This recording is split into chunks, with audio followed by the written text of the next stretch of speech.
ঋণে তো জর্জরিত হয়ে গেলাম মা।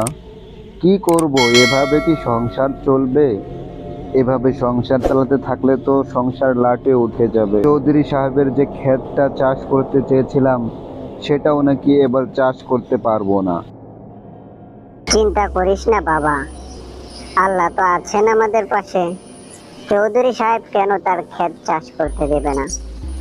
আমরা আবার কি করলাম? তুই একবার যা, তার সাথে গিয়ে কথা বল, দেখ দেয় কিনা। শুনেছি সেখানে নাকি ভূতেরও প্রবণ আছে, ভূত নাকি ঘোরাফেরা করে। সেদিনও নাকি একজনকে ভয় দেখিয়েছে। তো তোরও তো বউ পোলাপান আছে, চলতে হবে। তোর বাপটাও তো দুনিয়াতে বেঁচে নেই, বাচ্চাটার মুখের দিকে তাকিয়েও তো এগুলো করতে হবে। তাছাড়া ঋণ শোধ করতে হবে না? ঋণ শোধ না করলে কিভাবে চলবো আমরা? তুই গিয়ে চৌধুরী সাহেবকে রিকোয়েস্ট করে তারপর না হয় আয়, তারপর কি বলে দেখা যাবে। কি কথা হচ্ছে আমাকে রেখে এভাবে? মার ছেলে বলছে কি কোনো বিষয় নিয়ে টেনশন করো না, বুঝলে? আল্লাহ আছে উপরে, আল্লাহ যা করে ভালোর জন্যই করে, এটা মেনে নিতে হবে। হ্যাঁ, সেটাই তো।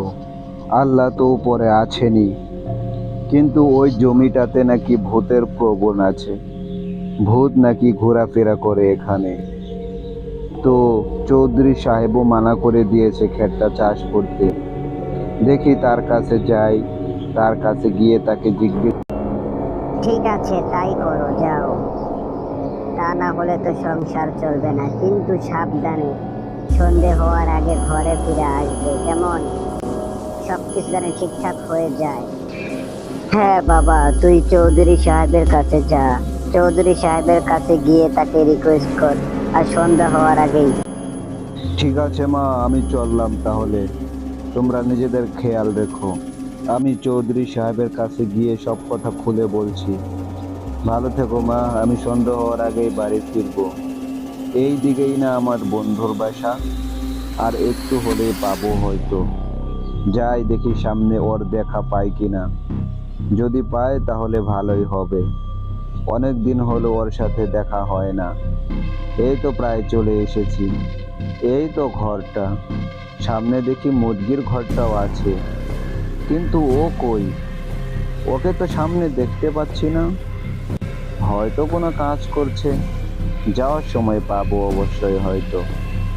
এই তো প্রায় চৌধুরী বাড়ির সামনে চলে এসেছি। চৌধুরী সাহেব, চৌধুরী সাহেব, চৌধুরী সাহেব, চৌধুরী সাহেব, বাসায় আছেন? এই যে মশাই, আমি এখানে ঘরের পিছনটায় ছিলাম। তা কি মনে করে এতদিন পরে? জমির বিষয়ে কোনো কথা বলতে এসেছেন নাকি? আসেন, বসেন। বসে একসাথে কথা বলি, তারপর না হয় চিন্তা করা যাবে কি করা যায় না করা যায়। এখনো তো শুনলামই না। আসলে আমি জমির বিষয়ে কথা বলতে এসেছি। আমরা গরিব মানুষ, আপনি যদি আমাদেরকে একটু সাহায্য করতেন, জমিটা যদি চাষ করতে দিতেন এবারও, তাহলে হয়তো আমাদের অনেক উপকার হতো।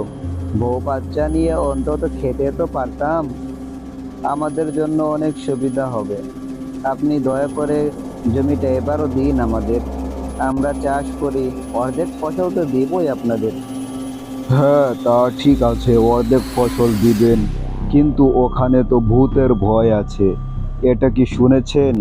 সেদিনও নাকি একজনকে ভয় দেখিয়েছে। তো যা করেন সাবধানে করবেন। হ্যাঁ, আমিও শুনেছি, কিন্তু সমস্যা নেই কোনো। আমি এগুলোকে এড়িয়ে চলতে পারবো। ধন্যবাদ চৌধুরী সাহেব, আজকের মতো তাহলে আসি। কি রে, কই ছিলি? যাওয়ার সময় তোকে দেখলাম না যে। কোথায় ছিলি? আর বলিস না, সন্ধে হয়ে যাচ্ছে, এখন দাঁড়াতে পারবো না। তা না হলে অনেক কথা ছিল তোর সাথে, বসে বসে অনেক কথা বলতাম। আচ্ছা যাই রে, অন্যদিন কথা বলবো, আজকে সময় নেই, চললাম আমি। সেই সকাল থেকে চাইছিলাম তোর সাথে কথা বলতে, কিন্তু হলো না সেটা। অন্যদিন দেখা হবে বন্ধু। মা, ও মা, মা কোথায়? মা, আমরা সবাই এখানে বসে আছি বাবা, এখানে আয়। তা চৌধুরী সাহেব কি বললো শুনি? ক্ষেতটাকে চাষ করতে দিবে আমাদের এবার? হ্যাঁ মা, চৌধুরী সাহেব বলেছে এবার ক্ষেত চাষ করতে, কিন্তু ওখানে নাকি ভূতের প্রবণ আছে, তাই খুব সাবধানে করতে বলেছে, আর ফসলের আধা ভাগ দিতে হবে, এই আর কি। আচ্ছা, তাহলে তো ভালোই হয়েছে। তোমার ছেলেটাও তোমার কথা বলতে বলতে ঘুমিয়ে গেছে। সে তোমার কথাই জিজ্ঞেস করছিল। ও ঘুম থেকে উঠলে হয়তো বা বকাঝকা করতে পারে, কিছু বলো না। হ্যাঁ, বসো সবাই। তাই আমার সোনাটা আমাকে ডাকাডাকি করেছে, আমি তো বাসায় ছিলাম না, তুমি জানোই। সমস্যা নেই, ওকে উঠলে তারপর আদর করব ওকে। আরে আমার বাবাটা দেখে উঠে গেছে, কোন সময় উঠে গেল আমার বাবা। আচ্ছা এখন সবাই খেতে চলো, রাত হয়ে গেছে, তারপর না হয় কালকে সকালে অনেক কিছু দেখা যাবে। রাতের বেলার চাঁদটাও খুব সুন্দর উঠেছে আজ, কি মনোরম পরিবেশ। জানি না কাল কি হবে, আল্লাহ কাকে কখন বাঁচিয়ে রাখে কখন মেরে ফেলে সেটা তো আর বলা যায় না। যার হায়াত যতদিন আছে সে ততদিনই বাঁচতে পারবে। প্রকৃতির এটাই নিয়ম, প্রকৃতির এটাই খেলা। আল্লাহ এভাবেই সৃষ্টি করেছে, আল্লাহ এভাবেই একদিন সবাইকে নিয়ে যাবে। গভীর রাতে চাঁদটাকে অনেক সুন্দর দেখা যাচ্ছে।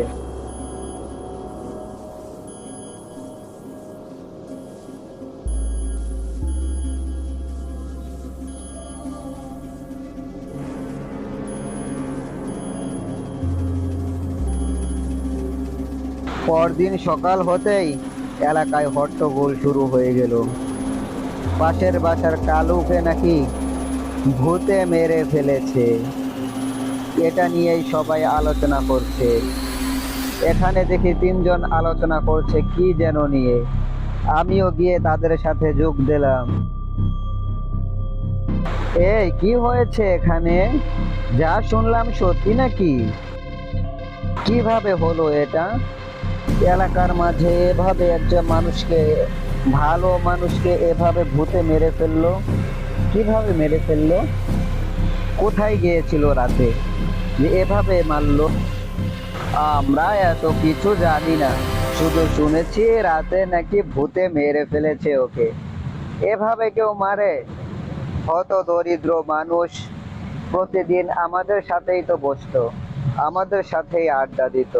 দেখো, ও আজ আমাদের মাঝে নেই, জানি না কি হবে সামনে।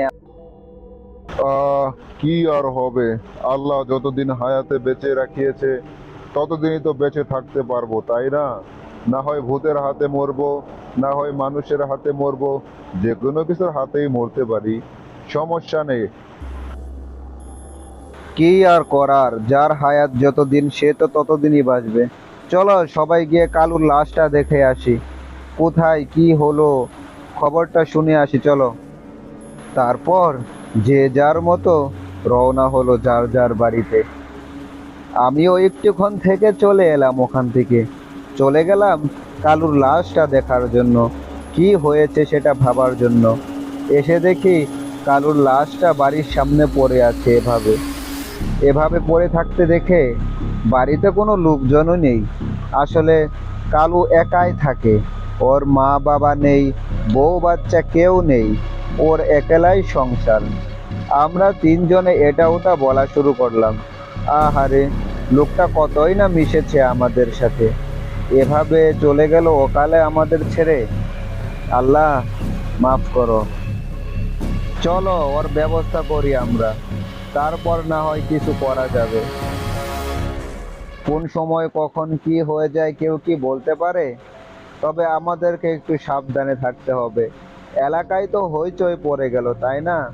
এভাবে তো চলা যায় না, এভাবে চলতে থাকলে তো অবস্থা খারাপ হয়ে যাবে। আজ কালুর সাথে হয়েছে, কাল আমার সাথেও হবে। এগুলো চিন্তা করেই সন্ধ্যার বেলায় বাড়ি ফিরছিলাম ওই বাগানটা দিয়ে, কিন্তু আমার পাটা যেন চলছিল না। কি যেন একটা সামনে দেখে থমকে যেতে চেয়েছিলাম, কিন্তু নিচের দিকে তাকিয়ে চলা শুরু করলাম। কিন্তু আমার শরীর চলছে না, আমার পা চলছে না। আমি যত জোরে চলতে চাচ্ছি, আমি কিছুই চলতে পারতেছি না। আমি উপরের দিকে তাকাতে পারছি না। উপরের দিকে তাকালে মনে হয় কেউ যেন আমাকে ঘিরে ধরছে। ঝুমঝুম বৃষ্টি পড়ছে, এর মাঝেই কে যেন আমার উপর দিয়ে চলে যাচ্ছে। আমি চাচ্ছি, আল্লাহ, আজ কি বেঁচে ফিরতে পারবো? কাল কালুর সাথে যেটা হয়েছে, আজ আমার সাথে সেটা হবে না তো? কি হবে কিছুই বুঝতে পারতেছি না। যাক, এখন একটু হালকা লাগছে, কিন্তু পিছনের জিনিস কি হচ্ছে আমি কিছুই বুঝতে পারতেছি না। এভাবেই চলতে শুরু করলাম। চলতে চলতে একটু সামনে গিয়েই আমি থমকে গেলাম। কি যেন একটা দানব আকৃতির মতো আমার সামনে দাঁড়িয়েছে, আমাকে হাত বুলিয়ে ইশারা করে ডাকছে, আয় আয়। আমি হুঁশ হারিয়ে ফেললাম।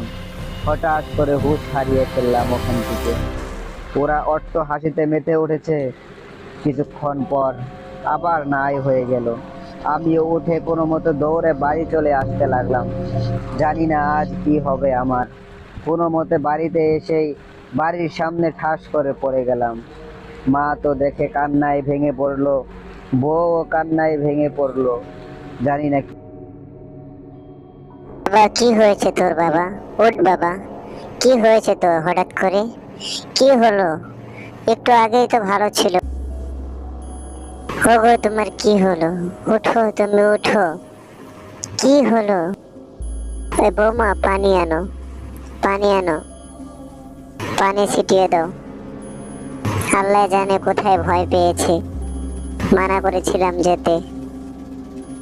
ওই দিন কোনো মতো সুস্থ হয়ে আবার চললো সেই রাস্তায় সন্ধ্যার পরে। কিন্তু তার জন্য কি অপেক্ষা করছে সে হয়তো নিজেও জানে না। কিছু দূর যাওয়ার পরে তার চারদিকে তাকে ঘিরে ধরেছে তারা। আজ হয়তো তার আর রক্ষে নেই। আজকে সে এখানে রক্ষা পাবে? শত বাধার পরেও সে এখান দিয়ে এসেছে। সে কোনো কিছু না ভেবে কান্না করতে লাগলো। কালকে এমন একটা পরিস্থিতি হয়েছে, আর আজ সে এখানে এসেছে। মুখ বুজে কান্না শুরু করা ধরলো সে। তারপর